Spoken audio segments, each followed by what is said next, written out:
Hi, ഏവർക്കും മറ്റൊരു വ്ളോഗിലേക്ക് സ്വാഗതം. മുംബൈയോട് ഇവിടെ പറയാൻ നിൽക്കുകയാണ്. ഇന്നിനി മുംബൈ വിട്ട് ഗുജറാത്തിലേക്ക് പ്രവേശിക്കാനുള്ള ഒരുക്കത്തിലാണ്. ഞാൻ അന്ന് ഇവിടുന്ന് ഭക്ഷണം കഴിച്ചാൽ ഇഡ്ഡലി വിൽക്കുന്ന ഒരു അണ്ണ ഇവിടെ ഉണ്ട്. അങ്ങോട്ട് പോകാനുള്ള പരിപാടിയാണ്. എല്ലാവരും ഇവിടുത്തെ അയാൾ അണ്ണ എന്ന് വിളിക്കുന്നത് പിന്നീടാണ് എനിക്ക് മനസ്സിലായത്. ബൈക്കിൽ ബാഗൊക്കെ വെച്ച് അവിടെ പാക്ക് ചെയ്ത് റെഡിയാക്കി വെച്ചിട്ടുണ്ട്. ഇത് അവിടെ കാണാം, ഓറഞ്ച് കളർ. അപ്പോൾ ഇനി എന്തായാലും അണ്ണൻ്റെ അവിടെ പോയിട്ട് 20 രൂപയ്ക്ക് ഇഡ്ഡലിയും സാമ്പാറും കഴിച്ചിട്ട് യാത്ര തുടങ്ങാം.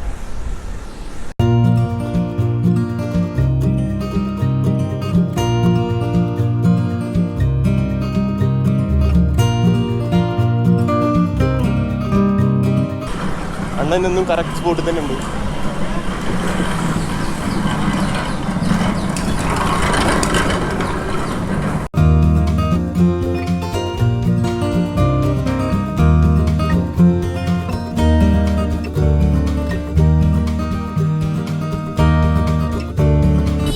ഇവിടെ അണ്ണൻ്റെ അടുത്തുള്ള പ്രത്യേകത എന്താണെന്ന് വെച്ചാൽ, ഇന്നലെ ഞാൻ ഹോട്ടലിൽ നിന്ന് 2 ഉഴുന്നുവടയും ചട്നിയും കഴിച്ചത് 50 രൂപയായി. ഇവിടെ 2 ഉഴുന്നുവടയും 2 ഇഡ്ഡലിയും എക്സ്ട്രാ ബോണസ് ആയിട്ട് ഇപ്പോൾ ഒരു പരിപ്പോടും കൂടി ആയാലും 20 രൂപയാണോ. അവിടുത്തേക്ക് നല്ല രുചിയുള്ള ഭക്ഷണമാണ്. അപ്പോൾ എന്തായാലും വളരെ നല്ലൊരു ഓപ്ഷനാണ് ഇവിടെ ഇങ്ങനെ ഒരു ഭക്ഷണമുള്ളത്. ഇനി ആരെങ്കിലും കൊളോബയിൽ വരുന്നുണ്ടെങ്കിൽ രാവിലത്തെ ഭക്ഷണത്തിൽ വേറെ സ്ഥലം തപ്പണ്ട, നേരെ ഇങ്ങോട്ട് പിടിച്ചാൽ മതി. പിന്നെ അണ്ണനെ കൂടുതൽ പരിചയപ്പെട്ടപ്പോഴാണ് വലിയൊരു രഹസ്യം പുറത്തായത്. അണ്ണൻ തിരുപ്പതിയിൽ നിന്ന് മുംബൈക്ക് 3 വട്ടം ബൈക്ക് ഓടിച്ച് വന്നിട്ടുണ്ട്. 3 വട്ടം ഹോണ്ട CBR-ൻ്റെ 250R അതേപോലെ വന്നിട്ടുണ്ട്. അപ്പോൾ ആൾ നിസ്സാരക്കാരനല്ല, വലിയൊരു റൈഡറും കൂടിയാണ്. ശരിക്കും പേര് എന്ന് പറയാം? പേര് ലക്ഷ്മണൻ. എവിടെ വീട്? ധാരാവി. ഇങ്ങ വീട് ധാരാവി ഇതാ. നാട്ടിലെങ്കെ? തിരുനെൽവേലി സ്വദേശിയാണ്. ആൾക്ക് നന്നായിട്ട് മലയാളം അറിയാം. അതുകൊണ്ട് പിന്നെ ഞാൻ തമിഴ് പറഞ്ഞ് കഷ്ടപ്പെടുന്നില്ല, മലയാളം നന്നായിട്ട് അറിയാം. അപ്പോൾ അണ്ണൻ എല്ലാം കൊണ്ടും ഉഷാറാണ്. നന്നായിട്ട് ഭക്ഷണം ഉണ്ടാക്കും, ആ ഭക്ഷണം വിൽക്കും. പിന്നെ ആൾ നല്ലൊരു ബൈക്ക് റൈഡറാണ്. ആരും അറിയാത്ത റൈഡിങ്ങിന് വേണ്ടി പോകണല്ല, ഉപജീവന മാർഗ്ഗത്തിന് വേണ്ടി ട്രെയിനിലൊന്നും നാട്ടിൽ പോകാതെ ബൈക്ക് എടുത്തിട്ട് തന്നെ തിരുനെൽവേലിയിൽ നിന്ന് ഇവിടെ വരെ വരാം. പിന്നെ ഇവിടുന്ന് തിരിച്ചങ്ങോട്ട് പോവാം. 3 പ്രാവശ്യമാണ് വന്നിട്ടുണ്ടെന്ന് പറഞ്ഞത്.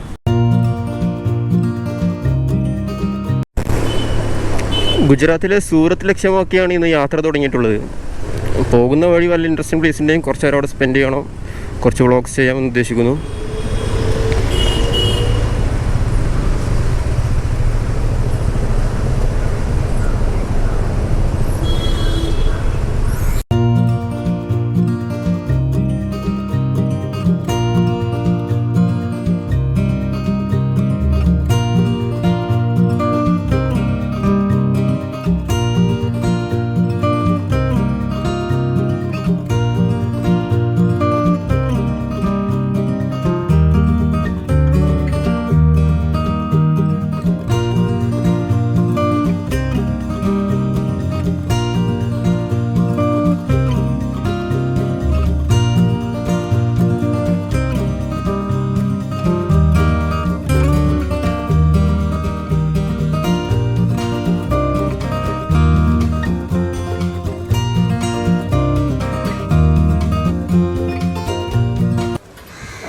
ഇന്ത്യയുടെ അലക്കുകല്ല് എന്ന് വിശേഷിപ്പിക്കാവുന്ന ഒരു സ്ഥലം, അതെ, അങ്ങനെ ഒരു സ്ഥലം മുംബൈയിലുണ്ട്. ധോബിഘട്ട് എന്നാണ് സ്ഥലത്തിൻ്റെ പേര്. ആ സ്ഥലത്തേക്കാണ് ഇപ്പോൾ പോയിക്കൊണ്ടിരിക്കുന്നത്.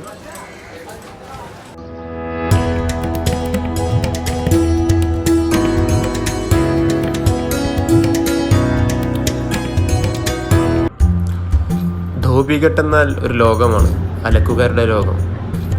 100 കണക്കിന് അലക്കുകാരുടെ ഒരു ബൃഹത്തായ ഒരു യൂണിറ്റാണ് ധോബിഘട്ട്.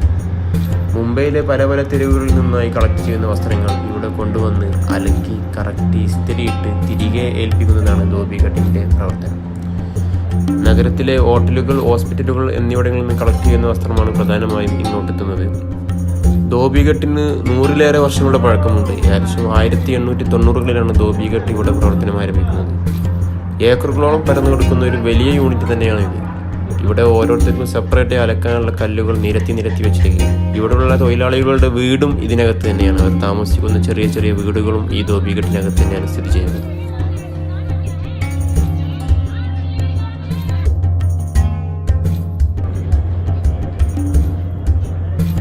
ഓരോ അലക്കുകാർക്കും അലക്കുവാൻ വേണ്ടിയുള്ള സെപ്പറേറ്റ് അലക്കുകല്ലുകളാണ് ഇവിടെയുള്ളത്. ഓരോ ദിവസവും ലക്ഷക്കണക്കിന് വസ്ത്രങ്ങളാണ് ഇവിടുന്ന് അലക്കി തിരിച്ചു പോകുന്നത്.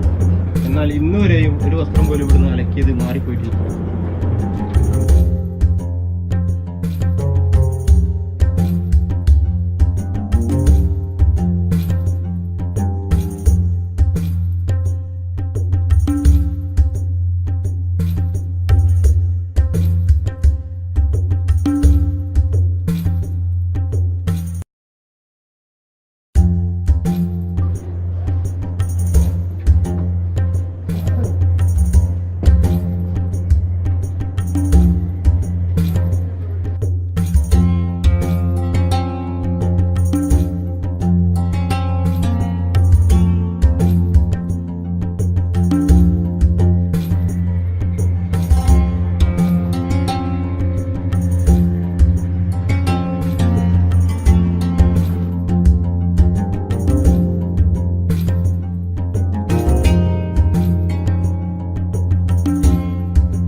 ഗൾഫിൽ നിന്ന് വന്ന് ഇവിടെ അലക്ക് ജോലി ചെയ്യുന്ന ഒരു കുടുംബമാണത്.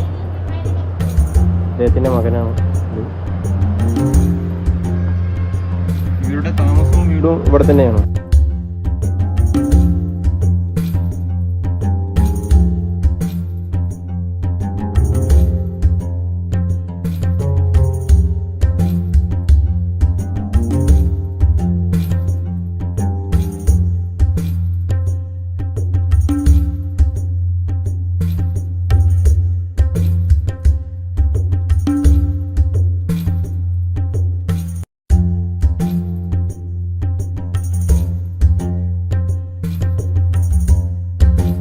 ഒരു സമയം 200-ലേറെ വസ്ത്രങ്ങൾ അലക്കാൻ കഴിയുന്ന ഒരു യന്ത്രമാണ് ഈ കാണുന്നത്.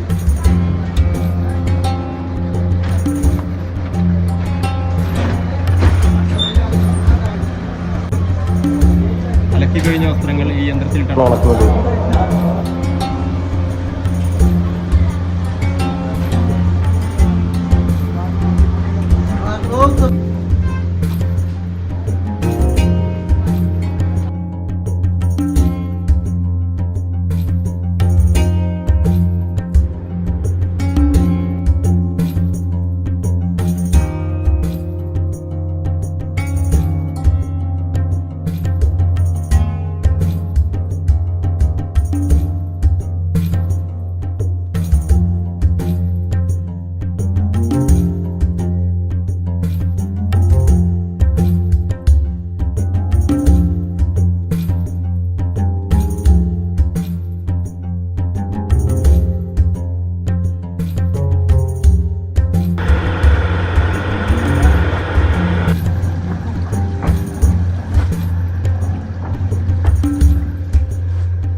നമുക്ക് സൂറത്തിലേക്ക് പോകാനുള്ള പാതയാണ് ഈ കാണുന്നത്, നാഷണൽ ഹൈവേ 48.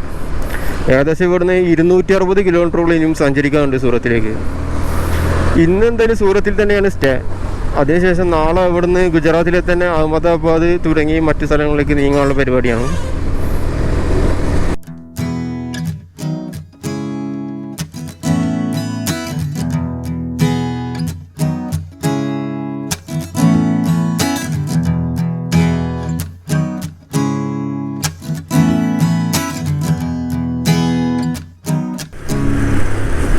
മഹാരാഷ്ട്ര സംസ്ഥാനം വിട്ട് ഗുജറാത്തിൽ പ്രവേശിച്ചിട്ട് ഒരുപാട് മണിക്കൂറുകളായിട്ടുണ്ട്. വഴി നല്ല മഴയായിരുന്നു. ഏകദേശം 100-150 കിലോമീറ്ററോളം മഴയായിരുന്നു. അതുകൊണ്ട് കാര്യമായി വീട്ടിൽ നിന്ന് എടുക്കാൻ പറ്റില്ല. പിന്നെ ഗുജറാത്തിൽ പ്രവേശിച്ചുകൊണ്ട് കിട്ടിയ പ്രധാനപ്പെട്ട ഒരു മാറ്റം എന്താണെന്ന് വെച്ചാൽ പെട്രോളിന് ഇവിടെ മഹാരാഷ്ട്രയേക്കാളും 8 രൂപയോളം കുറവുണ്ട്. 8 രൂപ എന്ന് പറയുമ്പോൾ ഞാൻ ഫുൾ ടാങ്ക് അടിച്ചപ്പോൾ എനിക്ക് 100 രൂപയോളം ലാഭം കിട്ടും. വലിയൊരു മാറ്റം തന്നെ. മിക്ക പെട്രോൾ പമ്പുകളുടെ മുന്നിലും ഈ ഒരു സംഭവമാണ് ഇവർ അഡ്വർടൈസിങ് നൽകിയിട്ടുള്ളത്. അങ്ങനെ ഒരു ബോർഡ് വെച്ചുള്ളത് ഇത് മഹാരാഷ്ട്രയിലേക്ക് പോകുന്ന വഴിയാണ്. അപ്പോൾ മഹാരാഷ്ട്രയിൽ നടിക്കുന്നതിനേക്കാൾ 8 രൂപ ലാഭം ഉണ്ടെന്ന് എഴുതിയിട്ടുള്ളൊരു ബോർഡ് തന്നെ ഈ പമ്പിൻ്റെ മുന്നിൽ കാണും. ഹായ്, ഇന്നത്തെ യാത്ര ഏകദേശം ഗുജറാത്തിലെ സൂറത്തിലെത്തി അവസാനിച്ചിരിക്കുകയാണ്. കറക്റ്റ് പ്രോപ്പർ സൂറത്തിലല്ല ഇപ്പോൾ ഞാൻ സ്റ്റേ ചെയ്തിട്ടുള്ളത്. സൂറത്ത് എത്തുന്നത് ഒരു 15 കിലോമീറ്റർ മുമ്പുള്ളൊരു പ്ലേസാണ്. വരുന്ന വഴി ഓൺലൈനിൽ ഒരു നല്ല വില പറഞ്ഞ റൂം കണ്ടപ്പോൾ വേറെ ഒന്നും നോക്കിയില്ല, ചാടി കരണ്ട് ബുക്ക് ചെയ്തു, അതിനെടുക്കുകയായിരുന്നു. അപ്പോൾ ഇനി ഇന്നത്തെ കാഴ്ചകളും വിശേഷങ്ങളും അനുഭവങ്ങളും ഇവിടെ കഴിയുകയാണ്. നാളെ പുതിയ യാത്രയും പുതിയ വിശേഷങ്ങളും അനുഭവങ്ങളുമായി നിങ്ങളുടെ മുന്നിലെത്തും. അതുവരെ ഗുഡ് ബൈ.